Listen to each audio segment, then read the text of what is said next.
So first of all, what's the difference between semen and sperm? This is a great topic, isn't it? Now, unlikely as it may seem, we're not talking about RTE here. Let's have to point that out.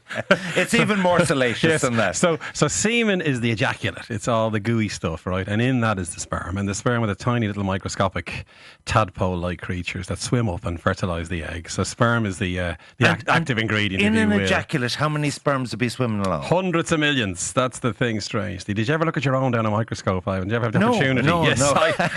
I don't wish to either.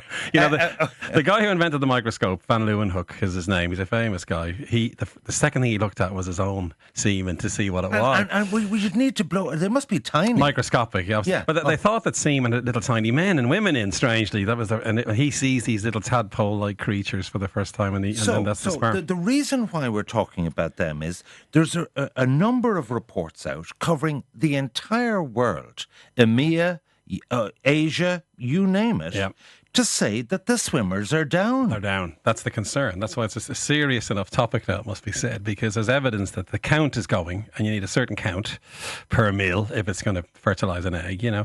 And then even more important, the quality of the sperm is declining as well. And this is an amazing study. Give credit to our fellow scientists. They examined nearly 27,000 separate studies and came to the same conclusion. There's something going on here with our sperm count and our sperm quality. And of course, there's all these worries now, because if it goes below a certain limit, the man is effectively infertile and you can't fertilise the egg anymore. So if this keeps going in the direction it's headed, our species is actually under threat. Talk me through the statistics. Like, is it down 20%, down 80%?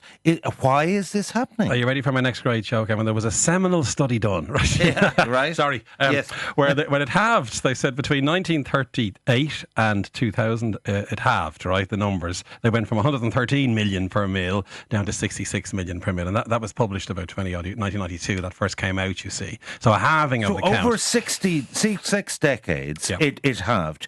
Universally or just in certain parts of the world? Well, that was criticised. Us scientists love to dig into each other, Ivan, by the way. That was criticised because the way they were measuring sperm in the 30s and 40s wasn't that good. So you can't really compare it, was one criticism. Okay. But having said that, since 2000, the trend is down, definitely, they're saying, right?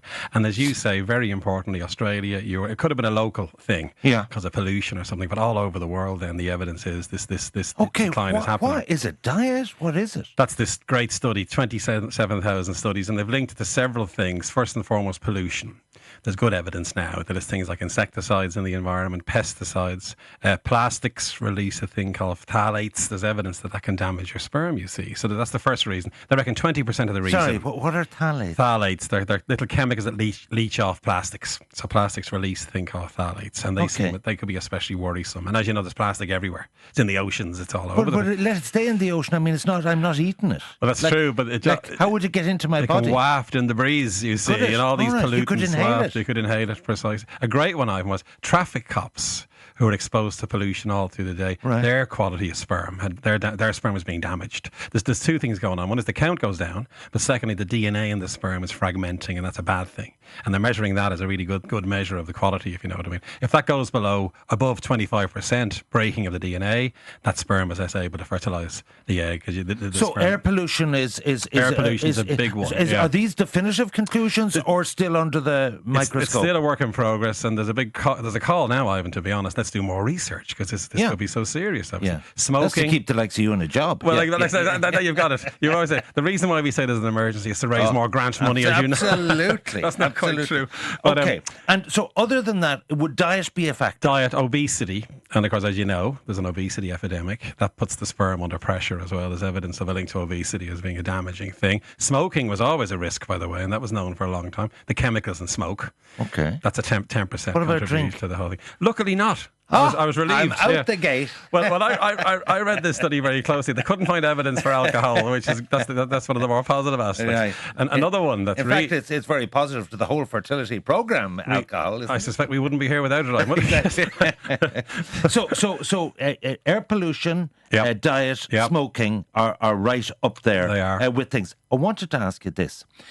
Does your sperm count vary as you get older? It does. That's the other. Now, aging, it declines anyway. Because, people are getting married later. Precisely. And, both men and females, in terms of that they're just settling down 10 years later than they did when I settled down. Yeah, you got it. You're a true scientist. That's another variable. You're absolutely right. So at what age does it start to really go down? Like, in your 30s, would you still be pretty virile? Oh, absolutely, in your yes. Over 50 or over 60 or what? 40s on. Now, remember, there's many men. I think Mick Jagger had a child at the age of 75. And didn't the famous actor... Robert De Niro, was he another one, I think? Yeah, De Niro. Yeah, he had one at 83. Yeah, so in other words, it's a range across us all, isn't it? You know, and some older people have more vibrant sperm, shall we say.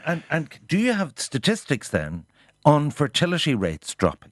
Well, the irony is... Because it takes two to tango now, here. It could be female fertility. No question. It's both sides, basically. And women, and of course, as you know, eventually the menopause and all that, and the egg quality declines as women get older as well, you see. Yeah. So there's two sides to this story of fertility. Of course, the irony is, I mean, you haven't spotted this one now. So the population's never been higher on Earth. So what's all the fuss about? What is it? 8, 9, 10 billion, yeah. So it's projecting into the future, they're talking about now, right? And something has to be done. And the trend, the downward trend, might mean, if you fast forward, it's like global warming, 10, 20, 30 years from now, this will begin to kick in is the concern, I guess.